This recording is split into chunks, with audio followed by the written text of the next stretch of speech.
El hallazgo de los frescos de Bonampak contribuyó a desvelar algunos enigmas acerca de los usos y tradiciones de una civilización que evolucionó a lo largo de un periodo de casi 3 milenios. Una cultura que alcanzó su apogeo entre los años 200 y 900 de nuestra era, para a continuación experimentar un inexorable declive hasta su práctica desaparición en torno al año 1500, poco antes del advenimiento de los conquistadores españoles. Sus ciudades quedaron abandonadas y poco a poco la jungla fue engulléndolas. No obstante, las gentes que las habían poblado no se extinguieron. Sencillamente se dispersaron por la región hoy conocida como Península del Yucatán, en el actual México, donde aún hoy perviven las ancestrales usanzas de los mayas. El 11 de mayo de 1840, el arqueólogo John Lloyd Stephens escribió en su diario estas palabras acerca de su expedición a México. De todos los sucesos de la historia universal, nada me ha impresionado tanto como la contemplación de esta grandiosa y atrayente ciudad, hoy desierta y perdida. Stephens había partido varios meses antes, siguiendo el rastro de ciertas historias sobre ciudades ocultas en la jungla y algunas personas desaparecidas misteriosamente. Su itinerario a través de territorios ignotos debió de ser penoso a causa de la bochornosa temperatura y la espesa vegetación selvática. Y aunque en viajes previos había estudiado las pirámides egipcias, los monumentos italianos de la antigüedad y los templos helénicos de Atenas, fue en las junglas mesoamericanas donde lo embargó una intensa sensación de estupor.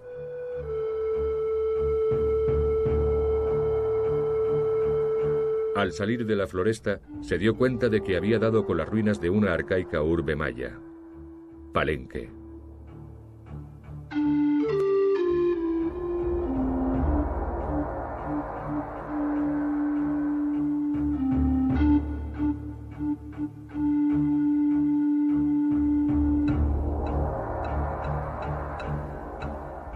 Stephens y su acompañante, el arquitecto Frederick Catherwood, que realizó algunas acuarelas sobre la región, se quedaron estupefactos al contemplar la ciudad sagrada. Era evidente que tan solo unos hombres dotados de gran talento podían haber proyectado aquella ciudad, y también que había sido erigida por manos expertas.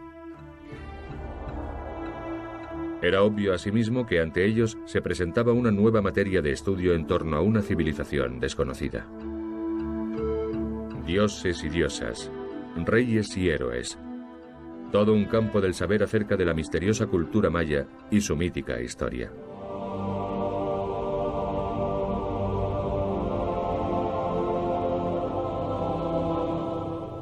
En sus tiempos de esplendor, Palenque se extendía por un área de más de 15 kilómetros cuadrados, y sus pobladores se contaban por decenas de miles.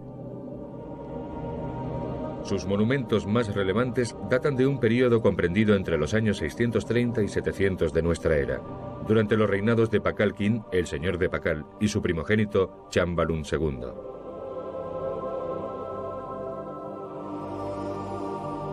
El palacio, morada de la familia real, se edificó en el centro de la población, sobre una plataforma de 10 metros de altura. El palacio en realidad no es más que un grupo de edificios adosados unos a otros. No obstante, en su estilo, se trata de una obra maestra de la arquitectura, con sus sótanos, sus cámaras y aposentos, de techos más bien bajos, dispuestos en torno a 4 patios porticados.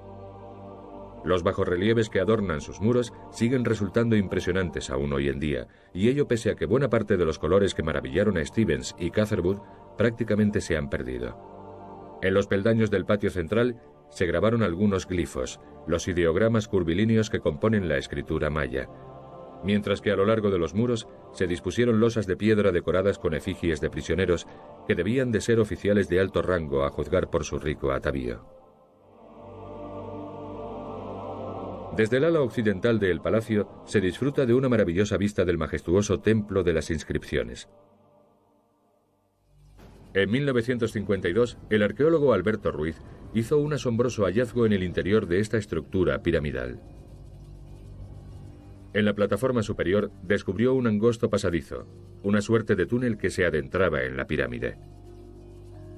La galería llevaba varios siglos cegada por toneladas de tierra y piedras, de modo que el descenso a las profundidades del edificio resultó dificultoso y aventurado. Al cabo de varios meses de excavación, Alberto Ruiz se descolgó hasta el fondo del pozo. Al final del túnel halló una cámara subterránea y en ella se encontraba el sarcófago donde descansaban los restos mortales de Pakal Khin, que gobernó Palenque hasta el año 683 de nuestra era. Se trataba de uno de los más trascendentales hallazgos de la arqueología moderna, un hito de capital importancia para ahondar en el conocimiento de la civilización maya. Hasta entonces, se pensaba que las pirámides mayas se empleaban tan solo para el culto religioso y carecían de fines mortuorios.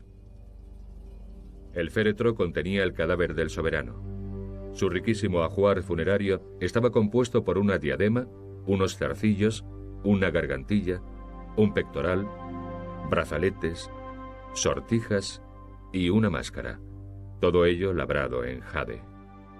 Amén de la joyería, se encontraron varios bustos de estuco, posiblemente retratos del mismísimo señor de Pakal.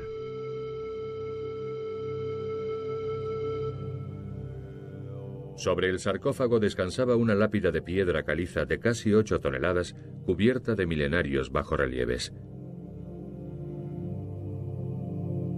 Los estudiosos han tratado en vano de interpretar correctamente la escena que representan. Con el transcurso de los años, la losa se ha convertido en un apasionante enigma.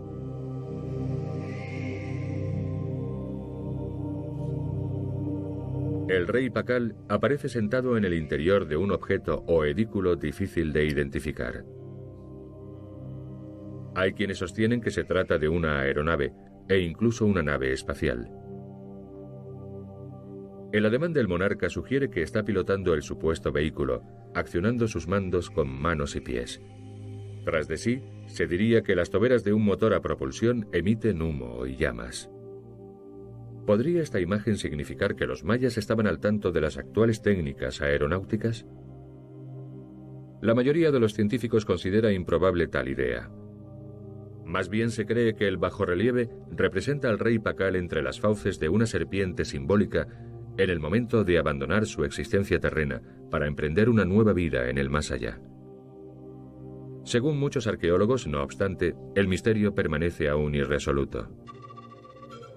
Para los moradores de Palenque, las construcciones más destacadas de la urbe eran las que forman el complejo hoy conocido como Conjunto o Grupo de la Cruz. Consta de 3 edificaciones rectangulares rematadas por una especie de cresta. Se trata de templos dedicados a las divinidades mayas y deben su nombre a un error de sus descubridores que confundieron el símbolo de la ceiba, el árbol cósmico de los mayas, con la cruz cristiana.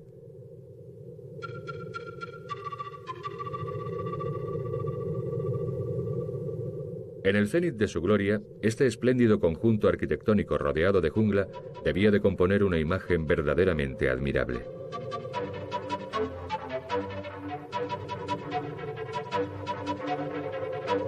Todos los monumentos estaban pintados de rojo, el color de la vida para los mayas.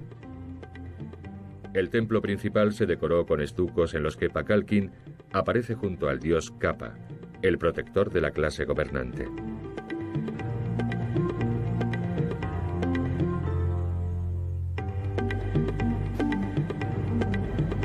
Los bajorrelieves de Palenque demuestran que el culto a las deidades estaba estrechamente relacionado con la clase social a la que pertenecían sus fieles. El dios Ekchua, por ejemplo, era el patrono de los mercaderes. Incluso los colores de los murales debían aplicarse conforme a unos cánones estrictos. La piel humana se coloreaba en rojo, las divinidades en azul, el color del cielo, y los animales y plantas se pintaban de amarillo. La sociedad maya se organizaba en una estructura piramidal cuya cúspide estaba ocupada por el rey, dotado, al igual que el faraón egipcio, de poderes divinos. Por debajo del rey se hallaban la clerecía, la aristocracia y la casta militar. En la base de la pirámide se encontraba el resto de la población compuesta principalmente por campesinos y artesanos. Los labriegos llevaban una vida relativamente apacible. Puesto que los mayas desconocían la rueda, no circulaban carros por sus calles. Los mercados de las ciudades eran pequeños y no demasiado concurridos. En ellos debían de oírse los graznidos de los pavos y se verían grupos de compradores y vendedores regateando el precio de las diversas mercaderías. Sin embargo, la mayor parte de la población consumía los productos de sus propios huertos de árboles frutales y hortalizas. Había, sin embargo, ciertos artífices que realizaban unas obras que no se vendían en los mercados: joyas realizadas en jade. Este resistente, perdurable y bellísimo mineral era tan precioso que solamente la nobleza podía permitirse tanto su adquisición como la contratación de los diestros artesanos que lo trabajaban. Las obras de arte talladas en jade debían de ser objeto de comercio en una de las urbes más ricas del Yucatán, Chichén Itzá. La ciudad fue fundada a finales del siglo VIII de nuestra era y representaba la consolidación de un poderoso estado maya mantenido por el comercio, los impuestos y la guerra. En mitad de Chichén Itzá se alza una gran pirámide conocida como El Castillo, al parecer edificada para la adoración del dios Kukulcán, denominación maya de la deidad azteca Quetzalcóatl. Los 365 escalones de El Castillo sugieren que el monumento es un ciclópeo calendario. Y en los equinoccios de primavera y otoño, al ponerse el sol, una proyección serpentina ilumina la escalera septentrional del edificio.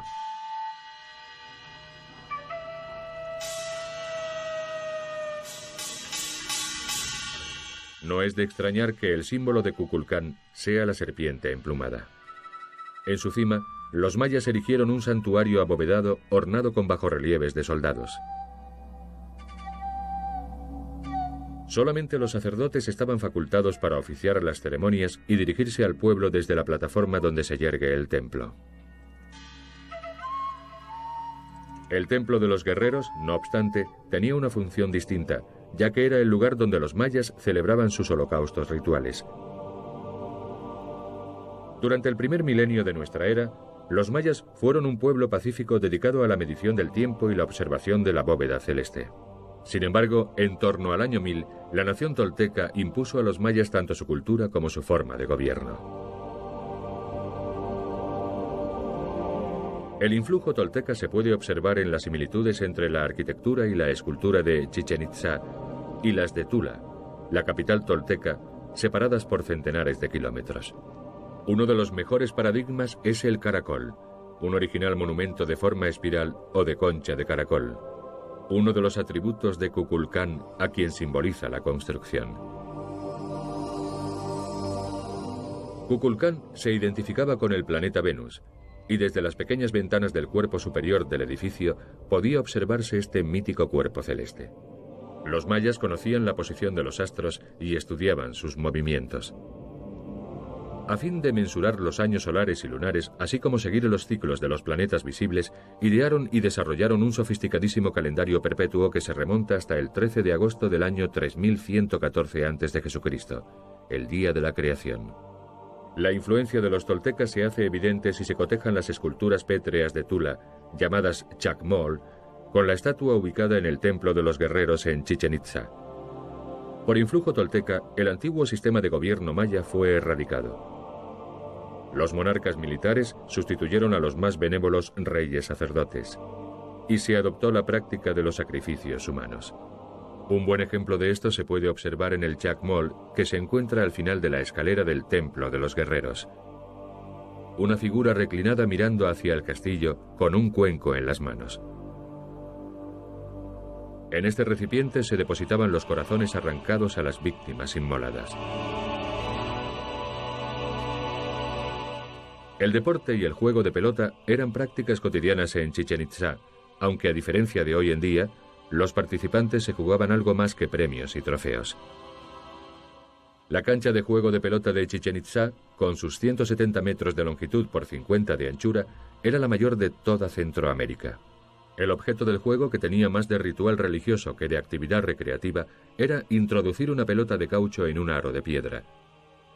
Lo que complicaba el deporte era que los jugadores no podían servirse de las manos ni los pies para encestar. Debían golpear la pelota con los codos y las caderas. Este bajorrelieve muestra dos equipos disputando un encuentro. Pero este otro relieve muestra el sangriento resultado. Un jugador vencido es decapitado. Tal era el destino del bando derrotado. Una larga plataforma esculpida con cráneos humanos, presumiblemente las calaveras de los perdedores. No obstante, según otros estudiosos, los vencedores también acababan descabezados. Se consideraba un honor ganar para, a continuación, ir al paraíso de los guerreros. La práctica de inmolar seres humanos fue descrita por Fray Diego de Landa, un obispo español del siglo XVI. Él mismo cometió un gran número de crímenes en su intento de convertir a los mayas al cristianismo. Entre ellos el célebre auto de fe de Maní, en el transcurso del cual se entregaron al fuego todos los documentos del período clásico maya. El maya fue el primer pueblo precolombino que dejó constancia escrita de su devenir histórico, ya que su historiografía arranca en el año 50 a.C. Mas hoy, de los millares de libros escritos en jeroglíficos, tan solo perviven 4. Uno de ellos es el llamado Códice de Dresde. Los libros mayas se confeccionaban con corteza de higuera plegada como un acordeón. Aunque cualquiera podía aprender a escribir, solamente los sacerdotes tenían derecho a coleccionar libros y leer los textos sagrados. La mayor dificultad que entraña descifrar la escritura maya estriba en la interpretación de los glifos, ya que su sistema combina los ideogramas con los signos fonéticos. Se trata de un método de escritura complicadísimo, por fin resuelto por el epigrafista ruso Yuri Knorosov, que publicó la primera gramática maya en los años 50.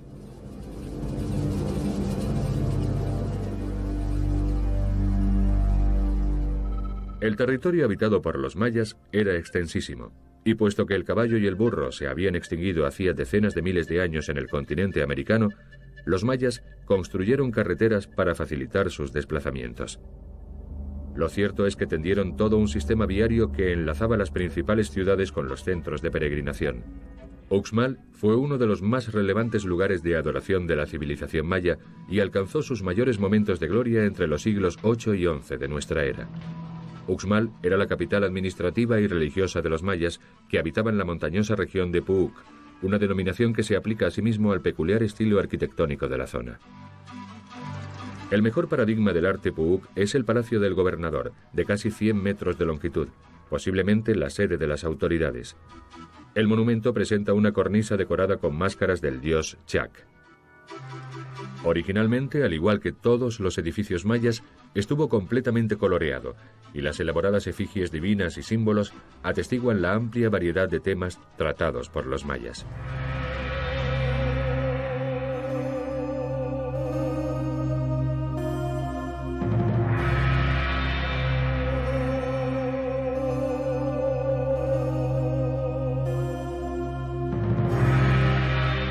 No obstante, la construcción más magnífica de Uxmal era la pirámide del adivino. Su función principal era servir de centro de adoración de los dioses del cielo. Sin embargo, también doblaba como observatorio, y desde él se estudiaban los movimientos de los cuerpos celestes. Como el palacio del gobernador, la pirámide del adivino estaba ornada asimismo con máscaras del dios Chac. Esta imagen de un sacerdote con el rostro tatuado surgiendo de las fauces de una serpiente fue descubierta en el interior de la pirámide.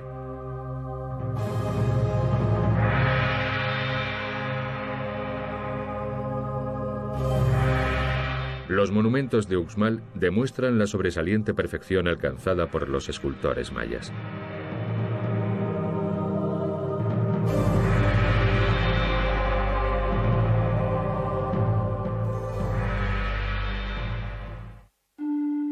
No todas las poblaciones mayas se encontraban en mitad de la jungla.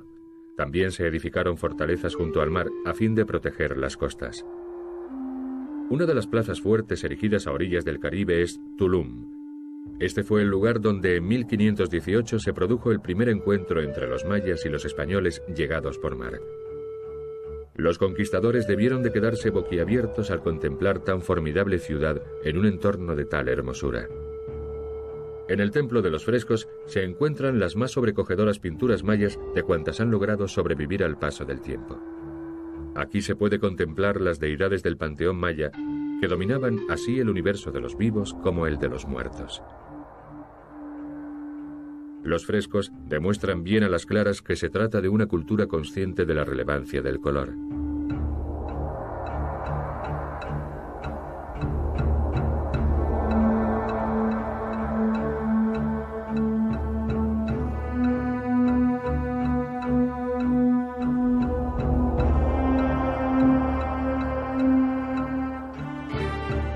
Cuando el capitán Juan de Grijalva desembarcó en la costa de Tulum, la ciudad le pareció tan grande como la mismísima Sevilla. Debió de ver edificios pintados de rojo bermellón, de azul claro, de blanco y de verde. Por desgracia, hoy tan solo perviven trazas de aquellos colores. El castillo de Tulum es sin duda alguna el monumento más prominente de la urbe. A comienzos del siglo XX fue parcialmente demolido y restaurado conforme a la acuarela realizada por Frederick Catherwood cuando visitó Tulum. Nadie estaba muy seguro acerca del uso que se le daba al castillo hasta que Michael Kramer, un arqueólogo de la National Geographic Society, llegó a la conclusión de que se trataba de un faro. De hecho, no muy lejos de Tulum se alza la isla de Cozumel, un topónimo que en maya significa lugar de las golondrinas. En tiempos antiguos, muchos barcos realizaban la travesía entre la ínsula y el continente. Seguramente los marinos se servían de faros como el de Tulum para orientarse.